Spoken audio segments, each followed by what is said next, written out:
Good morning बच्चों। बच्चों last lecture में अपन मादा जन्निक भाग में गुरु बीजाणु धानी की संरचना व गुरु बीजाणु जनन तक का अध्ययन कंप्लीट कर चुके हैं। आज बच्चों इस लेक्चर में अपन पढ़ने वाले हैं डेवलपमेंट ऑफ फीमेल गैमेटोफाइट या एम्ब्रियो शेक, अर्थात मादा युग्मकोदभिद या भ्रूण कोश का परिवर्धन।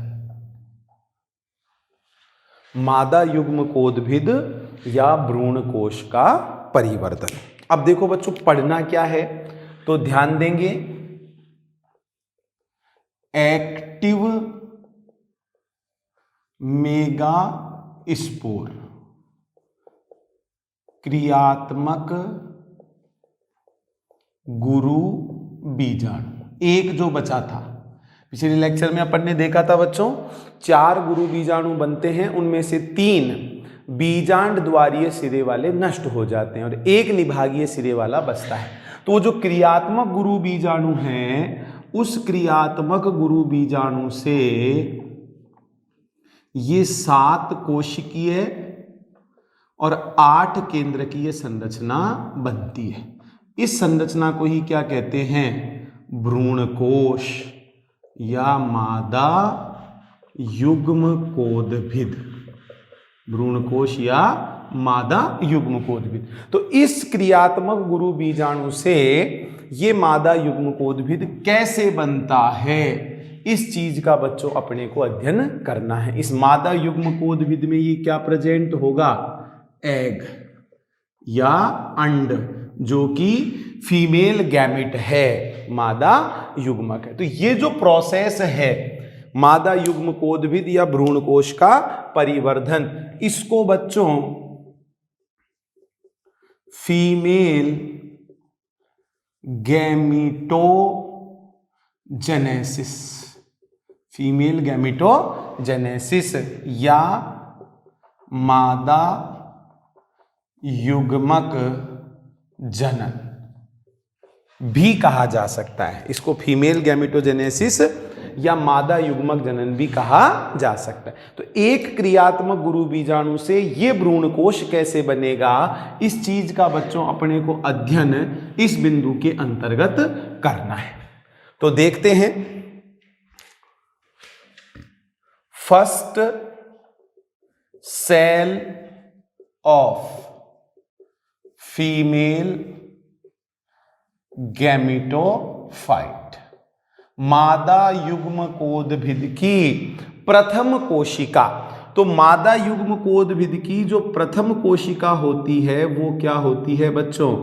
क्रियात्मक गुरु बीजाणु। क्या होती है? क्रियात्मक गुरु बीजाणु। और इस क्रियात्मक गुरु बीजाणु से 7 कोशिकीय व 8 केंद्रकीय भ्रूण कोश बनता है। इस क्रियात्मक गुरु बीजाणु से 7 कोशिकीय और 8 केंद्रकीय भ्रूण कोश बनता है। ध्यान देंगे 4 में से 3 गुरु बीजाणु नष्ट हो गए, एक ही गुरु बीजाणु काम आ रहा है भ्रूण कोश के परिवर्धन में, डेवलपमेंट में। तो बच्चों एक ही गुरु बीजाणु से विकसित जो भ्रूणकोश होगा, वो भ्रूणकोश बच्चों किससे बनेगा? एक ही गुरु बीजाणु से बनेगा। इसलिए इस डेवलपमेंट को बोला जाता है मोनोस्पोरिक डेवलपमेंट या एक बीजाणुज परिवर्धन, मोनोस्पोरिक डेवलपमेंट या एक बीजाणुज परिवर्धन। ठीक है, अब कैसे होता है तो वो कहानी अपन देखेंगे। सपोज ये मान लेते हैं अपन सक्रिय गुरु बीजाणु, और ये 3 मान लेते हैं अपहासित। तो इनको तो क्या कह सकते हैं, अपहासित गुरु बीजाणु, अपहासित गुरु बीजाणु।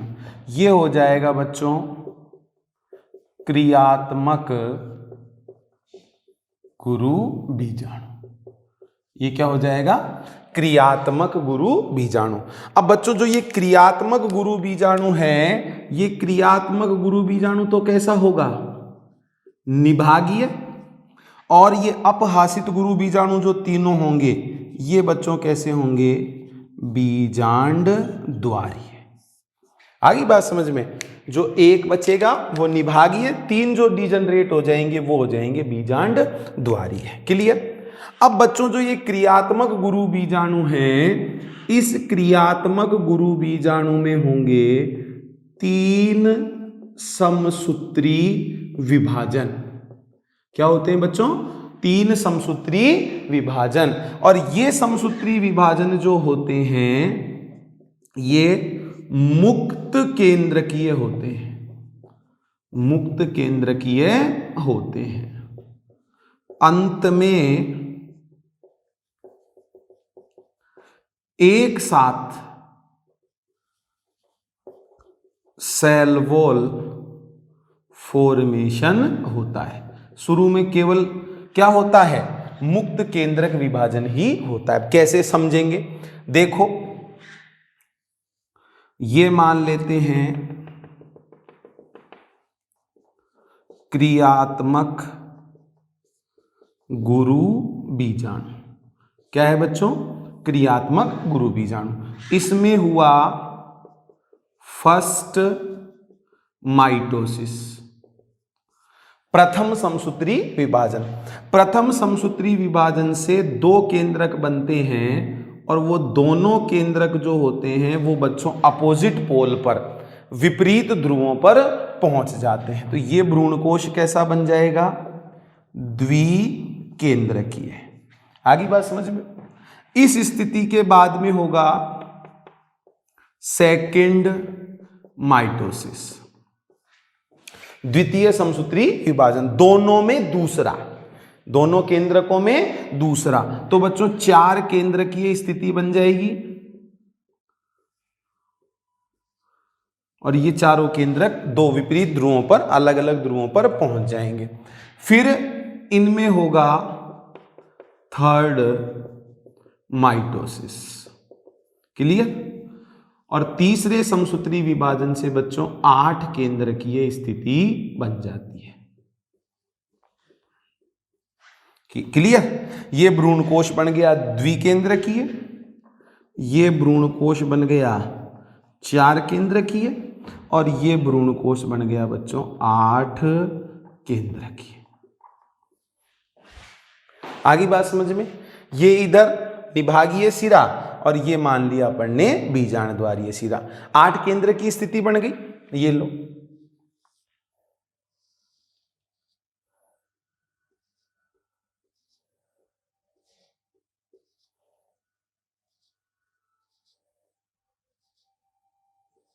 ये 8 केंद्र की स्थिति बन गई। इधर अपन मान लेते हैं निभागीय सिरा, और इधर मान लेते हैं बच्चों बीजांड द्वारीय सिरा। क्लियर। दोनों सिरों पर 4-4 केंद्रक हैं। दोनों सिरों पर कितने कितने केंद्रक हैं, 4-4। तो दोनों ही सिरों से बच्चों एक एक केंद्रक सेंटर की ओर मूव करता है। दोनों ध्रुवों से एक एक केंद्रक केंद्र की तरफ जाता है। ठीक है, तो कैसी स्थिति बन जाएगी?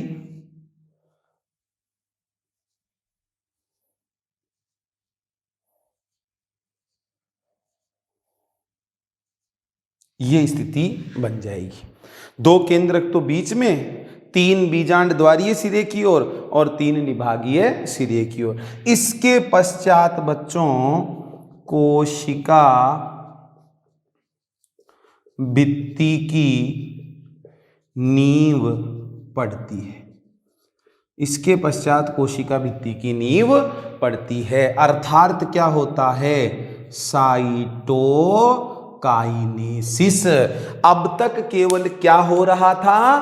कैरियोकाइनेसिस। इसीलिए मैंने यहां लिखा 3 समसूत्री विभाजन, और ये विभाजन पूर्ण रूप से कैसे होते हैं? मुक्त केंद्र की। शुरुआत में केवल किसका बंटवारा हो रहा है? केंद्रकों का ही बंटवारा हो रहा है। अंत में कोशिका भित्ति की नींव पड़ती है। इन सब केंद्रकों के साथ में थोड़ा थोड़ा कोशिका द्रव्य विभाजित हो जाता है। तो बच्चों कैसी स्थिति बनेगी? देखो,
देखो बच्चों, इस प्रकार से इन सब केंद्रकों के साथ में कोशिका द्रव्य इकट्ठा होकर कोशिका भित्ति बन जाती है।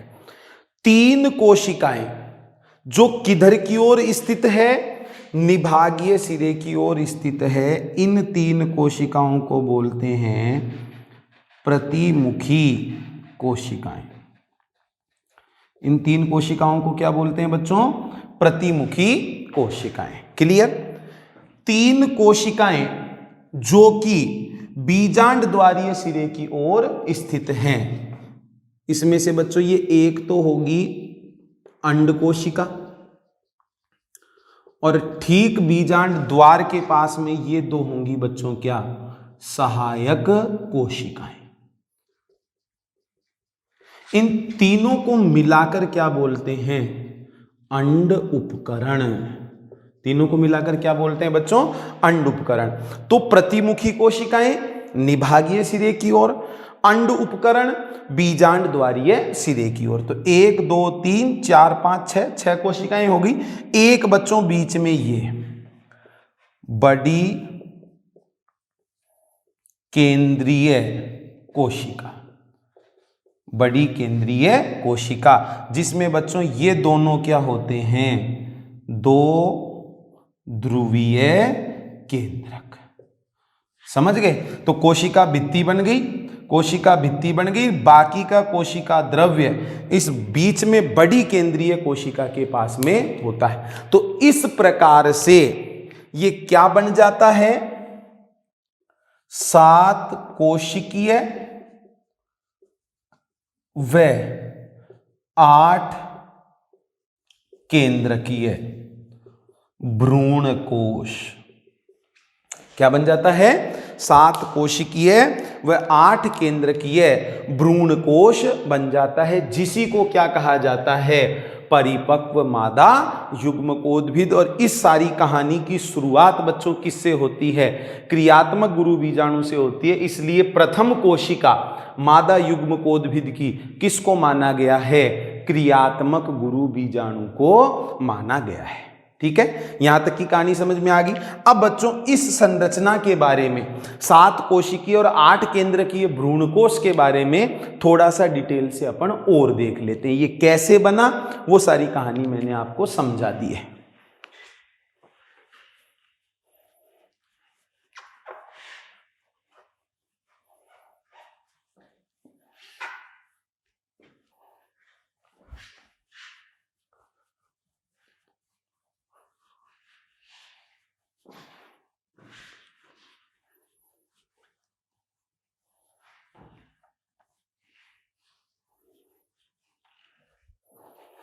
देखो बच्चों, जो ये 7 कोशिकीय और 8 केंद्रकीय भ्रूणकोश है,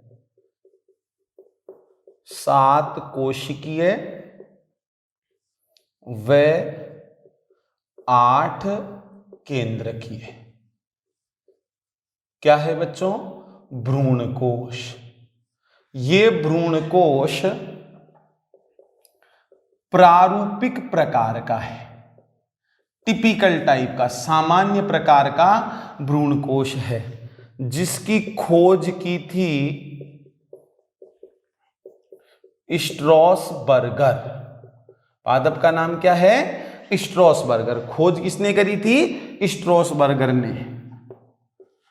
पोलीगोनम पादप में।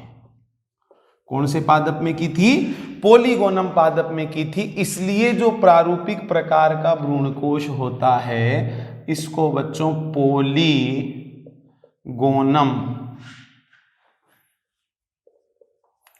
Type embryo sac, polygonum type embryo sac भी इसको कहा जाता है। इतनी कहानी समझ में आ गई। अब बच्चों ये जो भ्रूणकोश है, ये भ्रूणकोश कैसा है? 7 कोशिकीय और 8 केंद्रकीय। इनके बारे में अपन देखते हैं। भ्रूणकोश का संगठन, भ्रूणकोश का कोशिकीय संगठन, कैसी कैसी कोशिकाएं इसके अंदर पाई जाती है, उनकी कहानी अपन देखते हैं। तो फर्स्ट ऑफ ऑल देखो बच्चों, अंड उपकरण, एग एपरेटस। ये अंड उपकरण जो होता है, ये अंड उपकरण बच्चों बीजांड द्वारीय सिरे की ओर स्थित। अंड उपकरण किधर स्थित है? ये बीजांड द्वारीय सिरे की ओर स्थित है। इस अंड उपकरण में एक अंड कोशिका प्लस 2 सहायक कोशिकाएं। ठीक है, ये एक तो क्या है बच्चों? अंड कोशिका, और ये दोनों क्या हैं? सहायक कोशिका। इन तीनों कोशिकाओं से मिलकर क्या बनता है? अंड उपकरण बनता है। एक अंड कोशिका, 2 सहायक कोशिकाएं। अब बच्चों अगर इनकी पहचान देखें तो ध्यान दो, ये तीनों जो कोशिकाएं होती है, ये तीनों कोशिकाएं त्रिकोणीय रूप में, इस प्रकार से, एक कोशिका, ये दूसरी कोशिका और ये तीसरी कोशिका, ऐसे त्रिकोणीय व्यवस्था में व्यवस्थित रहती है। इनमें से जो तीनों में से सबसे बड़ी है, वो सबसे बड़ी कौन सी है बच्चों? अंड कोशिका। ऐसे इमेजिन मत करना ये बड़ी दिख रही है, छोटी, इसका इतना हिस्सा इनके नीचे और है। तो बच्चों इन तीनों में सबसे बड़ी कौन सी होती है? ये अंड कोशिका होती है। और इस अंड कोशिका की अपन प्रॉपर्टीज देखें तो ध्यान दो बच्चों, ये रेड कलर से जो दिख रहा है, ये तो क्या है? इसकी रसधानी और ये ब्लू कलर से जो दिख रहा है ये क्या है बच्चों, इसका केंद्रक। मतलब अंड कोशिका में ध्यान देंगे, निभागीय तो क्या पाया जाता है, केंद्रक, और बीजांड द्वारीय रसधानी। निभाग की ओर तुलना करें ना तो केंद्रक को माना जाएगा निभाग की ओर, रसदानी को माना जाएगा बीजांड द्वार की ओर। और जो ये दो सहायक कोशिकाएं होती है इनमें अगर देखें बच्चों तो बीजांड द्वारीय केंद्रक, ये ब्लू कलर से बीजांड द्वार की ओर तो क्या स्थित होंगे, केंद्रक, और निभागीय रसधानी। बीजांड द्वारीय केंद्रक और निभागीय रसधानी पाई जाती है। आगे बात समझ में। साथ में ही बच्चों ये जो सहायक कोशिकाएं होती है इन सहायक कोशिकाओं में अंगुली नुमा स्थूलन पाए जाते हैं। ये अंगुली नुमा कोशिकीय स्थूलन पाए जाते हैं जो ग्रीन कलर से दिख रहे हैं, इनको बोलते हैं तंतु रूपी समुच्चय या फिलीफॉर्म एपरेटस। तो अंगुली नुमा स्थूलन पाए जाते हैं, इनको बोलते हैं तंतु रूपी समुच्चय। और ये बच्चों जब निषेचन के समय परागनली प्रवेश करती है तो परागनली के मार्ग को प्रशस्त करते हैं। परागनली के अंदर जो गति होगी, रास्ता होगा, उसको गाइड करने में बच्चों ये हेल्प करते हैं। तो ये तो सारी कहानी किसकी हो गई, अंड उपकरण की। ठीक है, दूसरी देखो, ये प्रतिमुखी कोशिकाएं। दूसरी स्थिति क्या है, प्रतिमुखी कोशिकाएं। तो बच्चों ये प्रतिमुखी कोशिकाएं होती है, ये निभागीय सिरे की ओर स्थित, निभागीय सिरे की ओर स्थित होती है। कायिक कोशिकाएं होती है सामान्यतः 3। हालांकि बच्चों संख्या 3 से कम ज्यादा भी हो सकती है, नॉर्मली कितनी होती है, ये 3 होती है। ये बात किसकी हो जाएगी, इन प्रतिमुखी कोशिकाओं की। और तीसरी चीज जो इसके अंदर पाई जा रही है वो है बच्चों केंद्रीय कोशिका, सेंट्रल सेल या केंद्रीय कोशिका। ये जो केंद्रीय कोशिका होती है ये बच्चों बीजांड द्वार की सबसे बड़ी कोशिका होती है, भ्रूण कोश की। भ्रूण कोश की सबसे बड़ी कोशिका की अगर बात की जाए तो वो कौन सी होती है, ये बड़ी केंद्रीय कोशिका। ठीक है, इसमें 2 ध्रुवीय केंद्रक पाए जाते हैं। इसमें 2 ध्रुवीय केंद्रक पाए जाते हैं, शुरू में जुड़े हुए नहीं होंगे, n+n ये स्थिति होती, अलग अलग होते हैं। ये सारी ही कोशिकाएं बच्चों कैसी मानी जाएगी, अगुणित मानी जाएगी। इसमें 2 ध्रुवीय, भ्रूण कोश का गुणिता स्तर आपसे पूछ लिया जाए, अगुणित। इन सब कोशिकाओं का गुणिता स्तर अगुणित। तो इसमें 2 ध्रुवीय केंद्रक पाए जाते हैं। निषेचन से पूर्व दोनों ध्रुवीय केंद्रक संलयित होकर सेकेंडरी न्यूक्लियस या द्वितीयक केंद्रक बनाते हैं। जो कैसा होता है बच्चों, 2n होता है। उसके बाद में ये कोशिका कैसी बन जाती है, द्विगुणित बन जाती है। उससे पहले तक सारी ही कोशिकाएं कैसी बताएंगे, अगुणित। तो ये हो गया एक प्रारूपिक भ्रूणकोश जो कि 7 कोशिकीय और 8 केंद्रकीय होता है। और इस भ्रूणकोश में कोशिकाओं का संगठन कैसा कैसा पाया जा रहा है वो सारा अध्ययन अपन ने कर लिया। तो बच्चों मेल रिप्रोडक्टिव पार्ट अपन ने पढ़ा, पुमंग से लेकर कहां तक पहुंच गए, नरयुग्मकोद्भिद तक, जिसके अंदर नरयुग्मक था।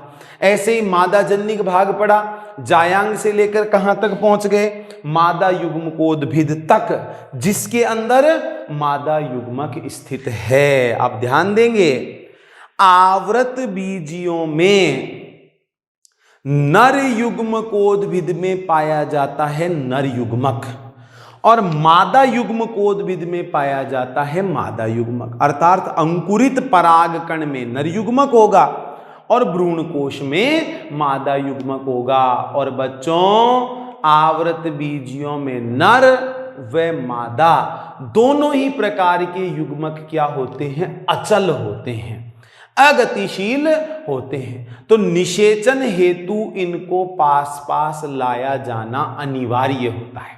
निषेचन हेतु इनको पास पास लाना अनिवार्य होता है। और वो पास पास लाने के लिए जो प्रक्रिया जरूरी होती है उस प्रक्रिया को अपन कहते हैं बच्चों पोलिनेशन या परागण। अचल हैं युग्मक, नरमादा युग्मक दोनों, और इनको भौतिक रूप से पास पास लाए जाने के लिए क्या संपन्न हो रहा है बच्चों, परागण की प्रक्रिया संपन्न हो रही है।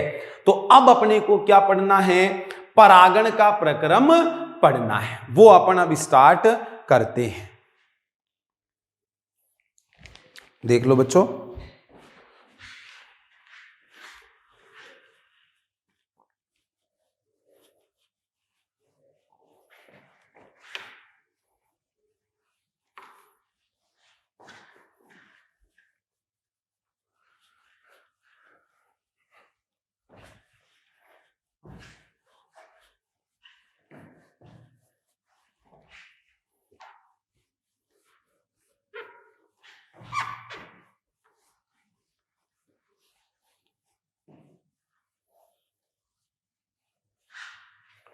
देखो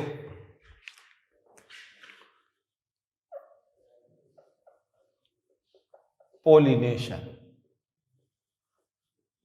या परागण, पोलिनेशन या परागण क्यों पढ़ रहे हैं, ध्यान से समझो। नर युग्मक स्थित हैं नर युग्मकोद्भिद या अंकुरित परागकण में स्थित, क्लियर। और जो मादा युग्मक हैं वो मादा युग्मक मादा युग्मकोद्भिद या भ्रूणकोश में स्थित। आगे बच्चों बात समझ में। अब ये नर युग्मक और मादा युग्मक दोनों ही आवृत बीजी पादपों में नर व मादा युग्मक अचल, अच्छी तरह से ध्यान रखना है, या नॉन मोटाइल होते हैं। याद करो बच्चों, जो पहला चैप्टर था जीवों में जनन, लैंगिक जनन की जो घटनाएं अपन पढ़ रहे थे उसमें निषेचन से पहले वाली घटनाओं में बच्चों 2 की बात अपन ने करी थी। एक तो युग्मक जनन, युग्मकों का बनना, और एक युग्मक स्थानांतरण। भाई निषेचन होने के लिए युग्मकों को पास पास आना जरूरी है, और आवृत बीजियों में वो पास पास लाने के लिए कौन सी क्रिया विधि होती है, पोलिनेशन। तो ध्यान दो, नर वह मादा दोनों प्रकार के युग्मक क्या होते हैं, अचल होते हैं, नॉन मोटाइल होते हैं। अतः इन दोनों को एक दूसरे के पास पास लाने के उद्देश्य के लिए परागण एक क्रियाविधि है। अर्थात इनमें जो युग्मकों का स्थानांतरण होगा आवृत बीजी पादपों में, वो कौन सी क्रिया से होगा बच्चों, परागण से। तो इसका मतलब क्या हो गया, निषेचन हेतु परागण की क्रिया अनिवार्य है। भाई निषेचन नर और मादा युग्मक का संलयन है, नर मादा युग्मक अचल हैं, तो वो दोनों एक दूसरे के पास पास कब आएंगे, जब परागण हो। तो निषेचन होने के लिए परागण का होना जरूरी है आवृत बीजी पादपों में। तो ये तो अपन ने समझ लिया कि परागण होना जरूरी क्यों है। अब बच्चों अगर अपन बात करें परागण की परिभाषा की, तो सिंपल सी परिभाषा है, पराग कोशों से पराग कणों का पुष्प की वर्तिकाग्र तक स्थानांतरण। इस चीज को अपन क्या कहते हैं, पोलिनेशन। तो ध्यान से समझो, पुष्प के पराग कोशों से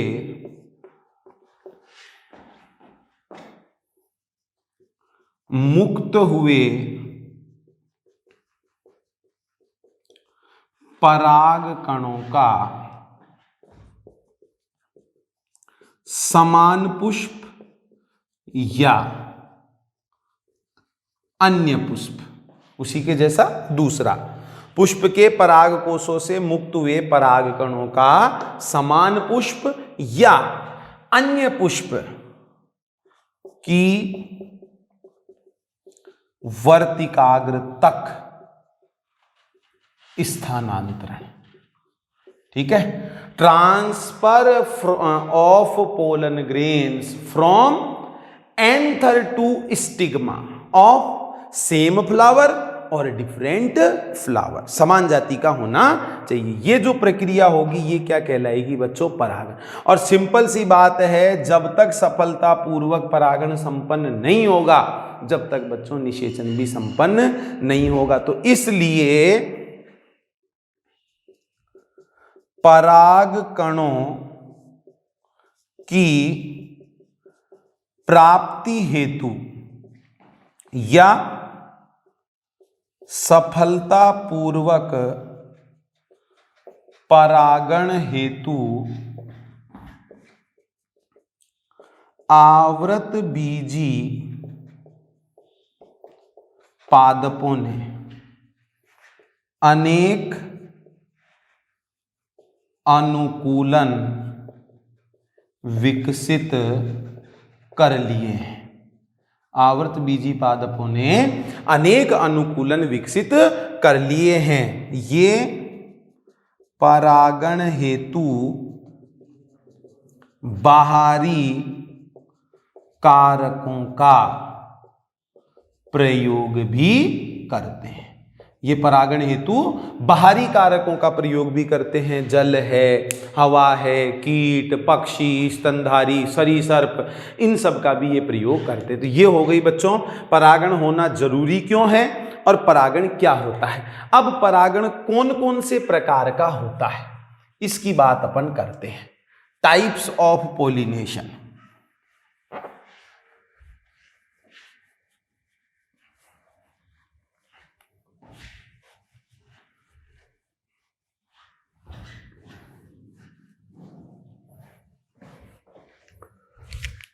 देखो बच्चों, टाइप्स ऑफ पोलिनेशन, परागण के प्रकार। सिंपली दो प्रकार का परागण बताया गया है। एक तो है बच्चों अनुन्मिल्यता या क्लिस्टोगैमी, और एक है बच्चों उन्मिल्यता या चेस्मोगैमी।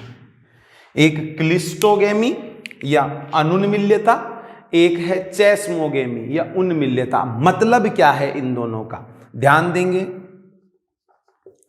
बंद पुष्पों में होने वाला परागण, बंद पुष्पों में होने वाला परागण क्या कहलाता है, अनुन्मिल्यता। और खुले या खिले हुए पुष्पों में होने वाला परागण, वो क्या कहलाता है बच्चों, उन्मिल्यता। क्लियर। अब देखो दो चीजें हैं, एक तो है अनुन्मिल्य पुष्प या क्लिस्टोगैमस फ्लावर। पुष्प जो कभी भी खुलते नहीं हैं, फ्लावर जो कभी भी ओपन नहीं होते हैं, क्या कहलाते हैं, क्लिस्टोगैमस फ्लावर। और एक स्थिति क्या है, उन्मिल्य पुष्प, पुष्प जो परिपक्व होने के पश्चात खुल जाते हैं, पुष्प जो परिपक्व होने के पश्चात क्या हो जाते हैं, ओपन हो जाते हैं, उनको क्या कहेंगे, उन्मिल्य पुष्प। तो उन्मिल्य पुष्पों में हो रहा है परागण, उन्मिल्यता। अनुन्मिल्य पुष्पों में हो रहा है परागण, अनुन्मिल्यता। ठीक है। अब ध्यान देंगे बच्चों, जो ये उन्मिल्यता है, ये उन्मिल्यता दो प्रकार की है। समझना बच्चों, एक तो है सेल्फ पोलिनेशन या ऑटोगैमी, और दूसरा है बच्चों क्रॉस पोलिनेशन या एलोगैमी। क्रॉस पोलिनेशन या एलोगैमी, इसको कहेंगे स्वपरागण, और ये हो जाएगा बच्चों पर परागण। क्लियर। कैसे परिभाषित कर सकते हैं स्वपरागण, एक ही पुष्प में संपन्न होने वाला परागण, एक ही पुष्प में संपन्न होने वाला परागण क्या कहलाएगा, सेल्फ पोलिनेशन। क्रॉस पोलिनेशन की जब बात करेंगे, दो पुष्पों के बीच होने वाला परागण, दो पुष्पों के बीच में अगर परागण हो रहा है तो उसको क्या कहेंगे बच्चों, क्रॉस पोलिनेशन। अब ये जो क्रॉस पोलिनेशन होता है, ये क्रॉस पोलिनेशन होता है बच्चों दो प्रकार का। कौन कौन सा, एक तो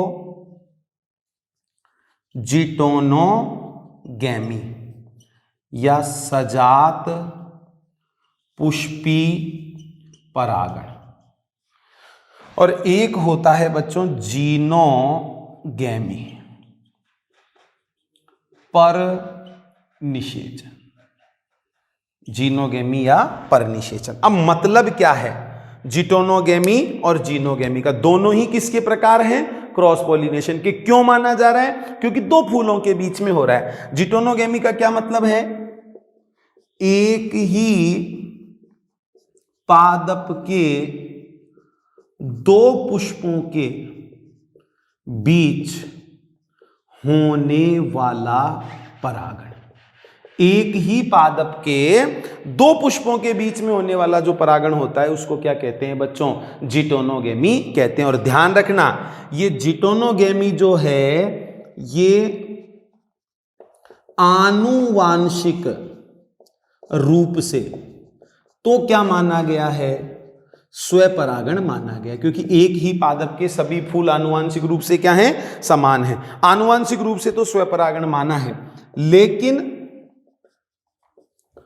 पारिस्थितिकीय रूप से क्या माना गया है? परपरागण माना गया, क्योंकि बच्चों दो फूलों के बीच में हो रहा है, किसी ना किसी कारक की जरूरत पड़ेगी जो एक फूल से परागकणों को दूसरे फूल के ऊपर ले जाए। इसलिए पारिस्थितिकीय रूप से क्या माना गया है? ये परपरागण माना गया है। 50-50%, 100% इसको क्रॉस पॉलिनेशन नहीं कह सकते। इससे बच्चों आनुवांशिक भिन्नता नहीं आएगी, क्योंकि सारा काम एक ही पादप के अंदर चल रहा है। जीनोगेमी की अगर बात करते हैं तो एक ही जाति के दो पादपों के दो पुष्पों के बीच होने वाला परागण। एक ही जाति के दो पादपों के दो पुष्पों के बीच अगर परागण हो रहा है तो उसको क्या कहेंगे? जीनोगेमी। और जीनोगेमी बच्चों आनुवांशिक व पारिस्थितिकीय दोनों प्रकार से क्या माना गया है?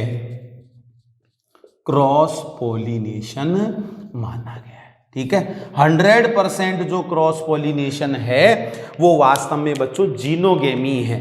एकमात्र प्रकार का परागण है जिसमें दूसरे पादप के परागकण प्राप्त होते हैं। वो किस में होते हैं? जीनोगेमी में होते हैं। 100% क्रॉस पॉलिनेशन, ये जेनेटिकली स्वपरागण और इकोलॉजिकली परपरागण। ऐसा बच्चों बहुत कम देखने को मिलेगा। अब ध्यान से समझना, यदि प्लांट के फ्लावर क्या हो जाएं? ओपन हो जाए, और ओपन होने के बाद भी उनमें स्वपरागण हो, ऐसा कम होगा। क्यों? क्योंकि उसके परागकण किसी दूसरे पर जा भी सकते हैं और दूसरे के परागकण उस पर आ भी सकते हैं। तो ओपन होने के बाद में स्वपरागण की संभावनाएं घट जाती है। इसकी अगर बात करें बंद पुष्पों में होने वाला परागण, ये बच्चों 100% क्या होता है? स्वपरागण ही होता है, क्योंकि ना तो इसके परागकण बाहर जा सकते हैं, ना किसी दूसरे पुष्प के परागकण इसकी वर्तिकाग्र तक पहुंच सकते हैं। तो ये बच्चों एक सिंपल सा चार्ट हो गया परागणों के प्रकार का, परागण के प्रकार का। ठीक है, अब पादपों ने बच्चों परागण हेतु खूब सारे अनुकूलन विकसित कर लिए। तो स्वपरागण के लिए क्या क्या अनुकूलन है? परपरागण के लिए क्या क्या अनुकूलन है? पादप परपरागण हेतु कौन कौन से कारकों का प्रयोग करते हैं? ये सारी चीजें अपन बच्चों अब नेक्स्ट लेक्चर्स के अंदर स्टडी करेंगे। धन्यवाद।